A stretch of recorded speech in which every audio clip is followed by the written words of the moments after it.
Di 2019 dia punya keuntungan 97 per lembar sahamnya. Dia bagiin ke investornya 90. 90 itu 93%-nya dari 97. 93% itu disebutnya DPR. Jadi kalau ngomongin dividen, simpelnya kita ngomongin DPR. Di 2019 DPR dia 93%. Di 2020 DPR dia 434%. Ini 434%, Anda bisa lihat dia cuma punya keuntungan 27. Ya, dia cuma punya keuntungan 27 yang dibagiin ke investor 115. Anda bisa bayangin kalau dia punya keuntungan 27, terus 27-27-nya dibagiin ke investor. Itu kalau menurut saya pribadi ya, yang saya sebagai pebisnis juga nggak masuk akal. Masa Anda punya keuntungan 27, 27-nya dibagiin ke investor? Masa si MPMX ini nggak nyisain dana buat ekspansi sih? Masa nggak nyisain dana buat jaga-jaga sih? Kok dibagiin 100% ke investor? Itu kalau dia bagiinnya 27. Lah ini dia punya keuntungan 27 yang dibagiin 115. Ini kalau diibaratin konsep sedekah ya, Anda punya gaji 1 juta, yang Anda sumbangin 5 juta. Kan gimana gitu ya? Kalau itu oke lah, kalau sedekah oke lah pribadi. Nah ini kan bentuknya perusahaan. Cuman punya keuntungan 27 kok yang dibagiin 115. Kok 434%-nya gitu. Nah inilah yang saya kurang suka kalau saya pribadi terhadap MPMX ini ya. Dan dia bagiin DPR 434% ini di tengah kondisi dia lagi labanya turun. Bayangin tuh. Laba dia 2019 433 miliar, 2020 labanya cuma 118 miliar, turun jadi seperempatnya doang ya. Turun 73%. Lagi kondisi turun, terus 2020 lagi pandemi, dialah malah bagiin DPR 434%. Di sini menurut saya yang agak-agak nggak masuk akal. Oke. Di 2021 DPR dia 195%. Nah ini di 2020 DPR dia udah nggak masuk akal, di 2021 tambah nggak masuk akal lagi. Punya keuntungan 92 yang dibagiin 180. DPR-nya 195. Jadi 2 kali nggak masuk akal. Ya, kalau dihitung sama 2019, 93% itu juga udah tinggi banget kali. Ya, biasanya normal tuh defaultnya ya, perusahaan tuh kalau bagi dividen tuh 50%-an. 50% dibagiin ke investor, berarti dia nggak pelit. 50% lagi ya buat perusahaan itu ekspansi lah segala macam, beli-beli, akuisisi segala macam gitu. Dan itu normal. Jadi 93% ini udah terlalu baik. Ini nggak masuk akalnya, nggak masuk akal banget. Yang ini nggak masuk akal meskipun nggak banget gitu ya. Nah di 2022 berapa nih DPR-nya gitu ya, berapa nih? Karena begitu ini ditentuin keluar nih murah, wajar, dan mahalnya. Sehingga buat Anda yang baru banget mau masuk MPMX, begitu ngetahuin murah, wajar, mahalnya, bisa jadi acuan. Nah tapi sebelum kita menentukan DPR-nya berapa, kita lihat dulu nih sejarah MPMX bagi dividen. MPMX itu kalau nggak salah IPO-nya 2013. 2014 belum bagi dividen, wajar. 2015 bagi dividen, 16 bagi dividen, 17 bagi dividen, 18 bolong, 19 bagi dividen, 20 bagi dividen, 21 bagi dividen, 22 bagi dividen. Jadi poinnya adalah dia baru bolong sekali, yaitu 2018. Jadi kalau dibilang MPMX pasti 100% bagi dividen, nggak bisa dibilang juga, karena secara sejarahnya dia pernah bolong sekali.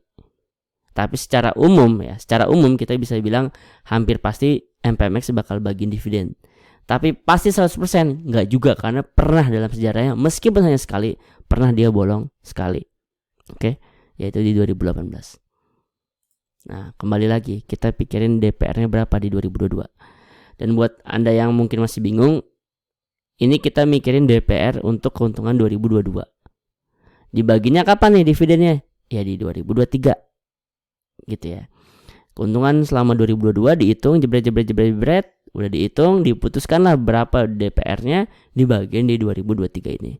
Nah, saat video ini dibuat belum ada RUPS-nya, belum ada rapat tentang pemutusan DPR-nya berapa.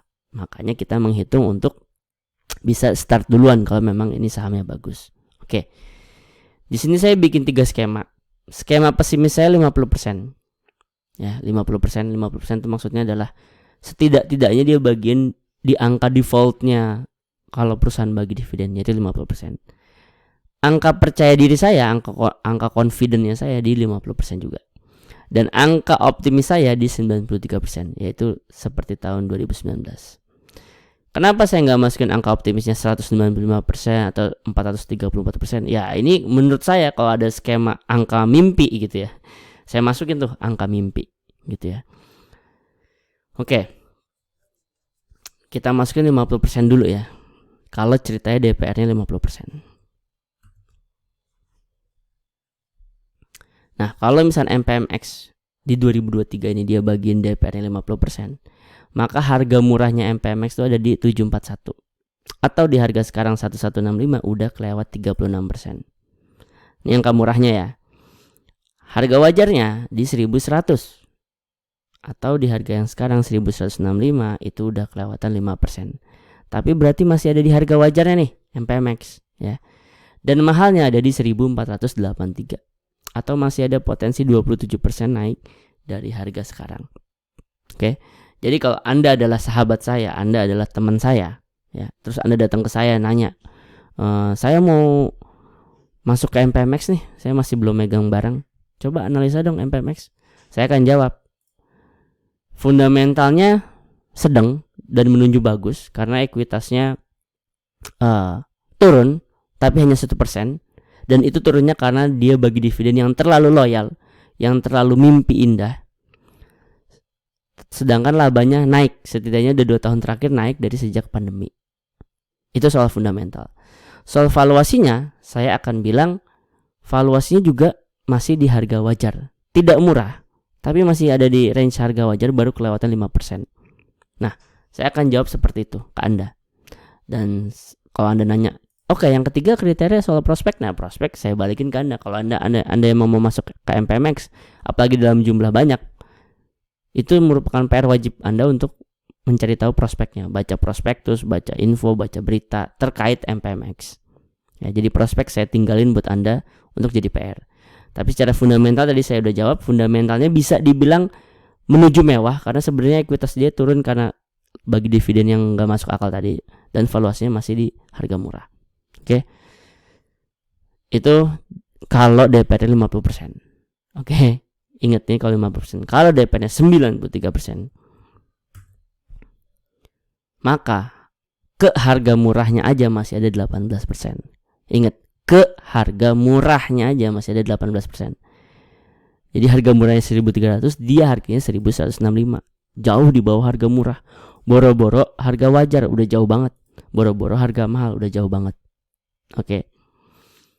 Itu soal kalau DPR-nya 93%. Apalagi kalau DPR-nya 195, ya makin gila lagi. Apalagi kalau DPR-nya 434, nah makin gila lagi. Nah, sekarang pertanyaannya, kalau misalnya Anda udah kepincut banget sama MPMX, terus Anda lagi nonton video ini, saya tanya ke Anda, menurut Anda yang akan terjadi DPR-nya untuk keuntungan 2022 yang akan dibagikan di 2023 ini, menurut Anda berapa masuk akalnya?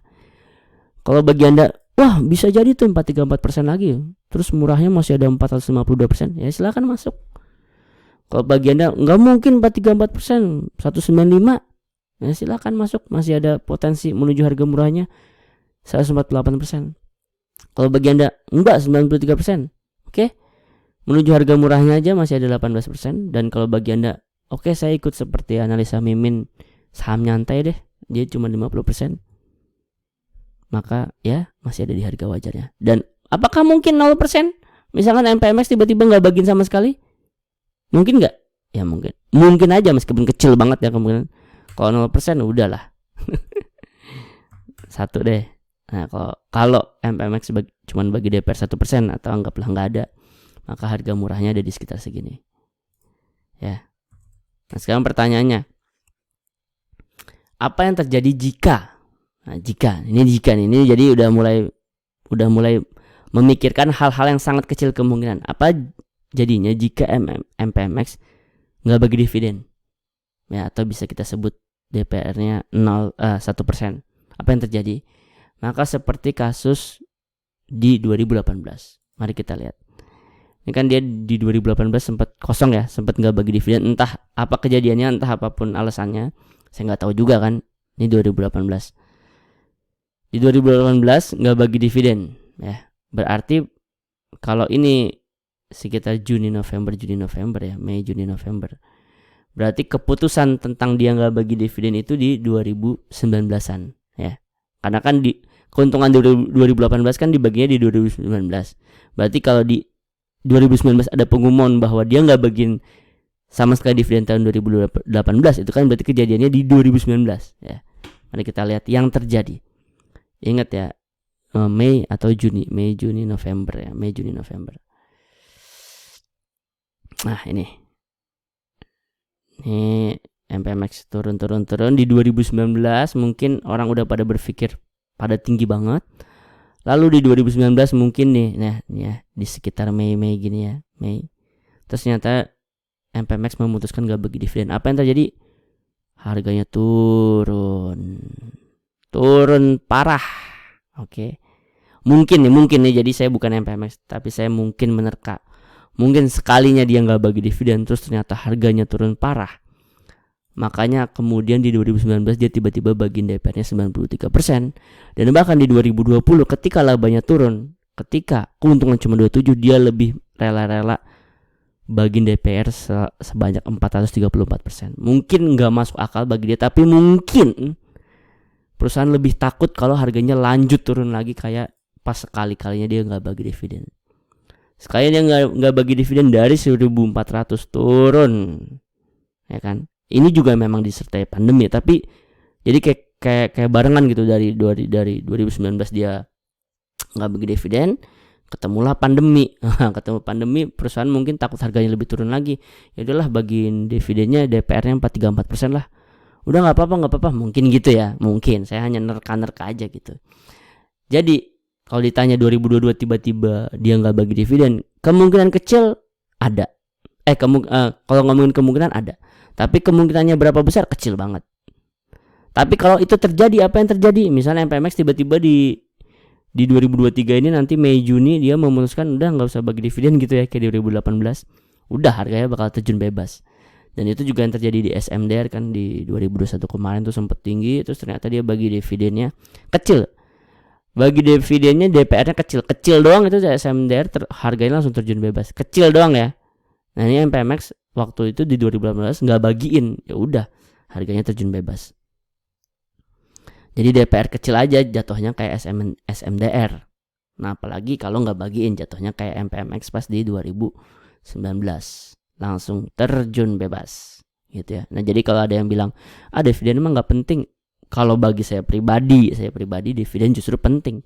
Karena gimana ceritanya juga investor kakap, investor yang duitnya banyak itu begitu nggak bagi dividen atau DPR kecil, cabut semua dari saham tersebut gitu ya. Karena investor kakap kan nggak main trading, dia mah mainnya tahunan. Nah begitu udah nunggu tahunan, tahu yang nggak dibagi atau DPR kecil, cabut dia, pindah ke saham yang lain gitu. Jadi 2022 ini let's say 50% aja dia bagian DPR, maka dia masih ada di harga wajar. Kalau tiba-tiba dia 93%, itu lebih mimpi indah lagi. Tapi kalau saya pribadi,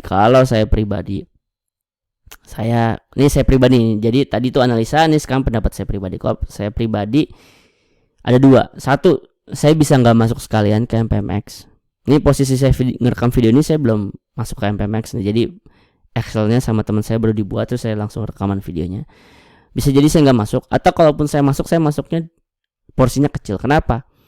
Ya karena ekuitasnya, ya perhatiin, ekuitasnya dari tahun ke tahun tuh makin turun gitu. 7 triliun, 6,3, 6,2, 6,1.